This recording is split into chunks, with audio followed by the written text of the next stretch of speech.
నమస్తే అండి, నేను రజా. ఇది చూసారా? ఈ పోస్ట్ బాగా వైరల్ అవుతా ఉంది. నాగబాబు గారు, రామ్ తాడూరి గారు.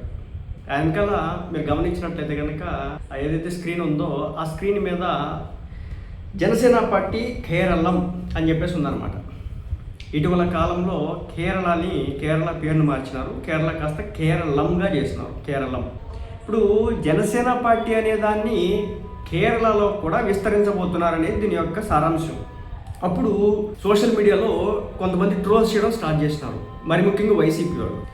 ఎలా అంటే వాళ్ళకి పవన్ కళ్యాణ్ గారిని టార్గెట్ చేయడానికి వేరొక దారి దొరకదు కాబట్టి ఏ చిన్నది వచ్చినా సరే దాన్ని అందిపుచ్చుకొని వాళ్ళు టార్గెట్ చేస్తూ ఉంటారు. ఇలాంటి క్రమంలో నాకు అర్థం కాని విషయం ఏంటంటే, అసలు కావాలని చెప్పేసి ఈ విధంగా రామ్ తాడూరి గారు, నాగబాబు గారు కలిసి ఈ జనసేన పార్టీ కేరళం అనే దాన్ని ఏదో పెట్టి దాంట్లో 300 మందిని చేర్చుకుంటున్నామని చెప్పేసి ఏదైతే చెప్తున్నారో నాకు ఒకంత ఆశ్చర్యం కలిగింది. వాళ్ళు చేసిన ట్రోల్స్కి వీళ్ళు చేస్తున్నటువంటి హడావిడికి ఎక్కడో సరిపోతుందని.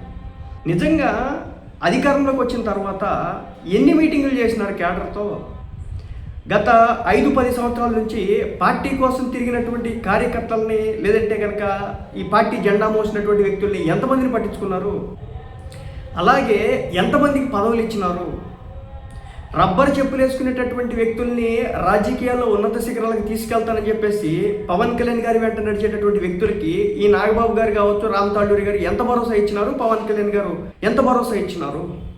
నిన్నగాక మొన్న జనసేన పార్టీకి సంబంధించి వివేక్ బాబు అనే వ్యక్తికి కాళ్ళు చేతులు పట్టుకునేటువంటి నడవలేనటువంటి పరిస్థితికి వస్తే 1 లక్ష రూపాయలు ఇచ్చి పక్కకి జరిపినారు, కానీ పిలిపించుకొని మాట్లాడి చేసిందా ఉందా? కానీ కేరళలో పార్టీ విస్తరణ గ్రౌండ్ లెవెల్కి వెళ్తే ఈరోజు విలేజ్ కమిటీలు ఉన్నాయా? అసలుకి మండల స్థాయి నాయకత్వం ఎంత ఉంది? జిల్లా స్థాయి నాయకత్వం ఎంత ఉంది? నియోజకవర్గ స్థాయి నాయకత్వం ఎంత ఉంది? రాష్ట్ర స్థాయి నాయకత్వం ఎంత ఉంది?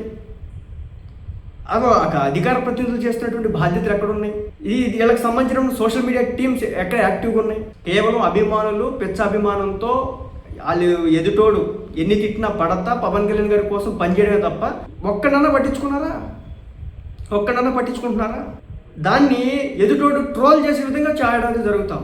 ఇప్పుడు చంద్రబాబు నాయుడు గారు ఉన్నారు, మీటింగ్లు పెడతా ఉన్నాడు కార్యకర్తలకి. నారా లోకేష్ గారు ఉన్నారు, కార్యకర్తలు సొంత పార్టీ కేడర్కి ఏదైనా ఇబ్బంది వచ్చేదానికి 2 నిమిషాలు ఫోన్ చేస్తా అన్నా ఇది పరిస్థితి కానీ మాట్లాడుతా ఉన్నాం. సొంత అధికార ప్రతినిధులకే వరస్ట్ సిచ్యువేషన్ వస్తేనే పట్టించుకునేటువంటి పరిస్థితి. కేరళలో పార్టీని విస్తరణ చేస్తున్నారనమాట.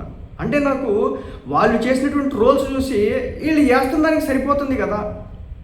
ఈయనేమో పాలనా పదాటిలో పడిపోయి ఉన్నాడు, మరి పార్టీ ఎవరు పట్టించుకుంటారు? ఈ కేరళలో మళ్ళీ అక్కడ అసలు పవన్ కళ్యాణ్ గారి సినిమా కేరళకి వెళ్తేనే అక్కడ జనం దాన్ని ఒప్పుకోరు. మా తెలుగు టైటిల్స్ ఎందుకు, మీ తెలుగు సినిమా ఇక్కడ ఎందుకు ఆడతారని. అసలు కేరళలో మన ఒక పార్టీ ఉంది, ఎక్కడ దాకా ఎందుకు జనసేన పార్టీ గాజు గ్లాస్ సింబల్ గ్రౌండ్ లెవెల్కి వెళ్ళిపోయి విలేజ్లో ముసలోళ్ళు ఒక 60 సంవత్సరాలు 55 నుంచి పైన వాళ్ళని అడిగితే కనుక పవన్ కళ్యాణ్ పార్టీ సింబల్ ఏంటమ్మా అంటే చెప్పరు.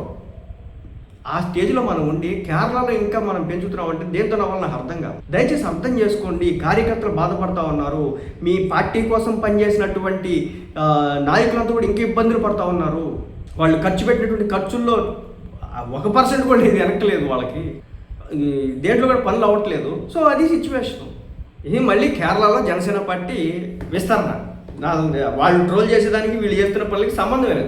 ఇక్కడ కార్యకర్తలను పట్టించుకునే తెలంగాణలో ఎంత ఉంది? పవన్ కళ్యాణ్ గారి ఫ్యాన్ బేస్ అద్భుతంగా ఉంది తెలంగాణలో. మన పంచాయతీ ఎలక్షన్లో మనకు వచ్చినటువంటి పంచాయతీలు ఎన్ని పంచాయతీలు వచ్చినాయి? మున్సిపల్ ఎలక్షన్స్ జరిగితే ఎన్నో వస్తున్నాయి? ఎమ్మెల్సీలు కావచ్చు, ఎమ్మెల్యే మనం పోటీ చేస్తే ఓటింగ్ ఉందా మనకి అక్కడ? లాస్ట్ టైం మన ఎలక్షన్స్లో జనసేన పార్టీ నుంచి పోటీ చేసినటువంటి నెంబర్స్ ఎన్ని వచ్చినాయి? అసలు కాన్సన్ట్రేషన్ చేసి తెలంగాణలో డెవలప్ చేద్దాం పార్టీని, ఇక్కడే పార్టీ పుట్టింది అనేది ఏమైనా ఉందా? లేదు. ఎందుకంటే ఇదంతా కేరళలోకి వెళ్ళారు. నాకు అర్థం కావట్లేదు. వాళ్ళు ట్రోల్ చేస్తూ ఉన్నారు, వీళ్ళు కేరళ అంటూ ఉన్నారు, వీళ్ళేమో ఇబ్బంది పడుతూ ఉన్నారు. అలాంటప్పుడు కొన్నిసార్లు వచ్చింది, మరి ఏం చేస్తాం? ఎంతమంది మనసు పెట్టుకుంటాం? అది సంగతి. ఆంధ్రాలో పోయే కేరళ.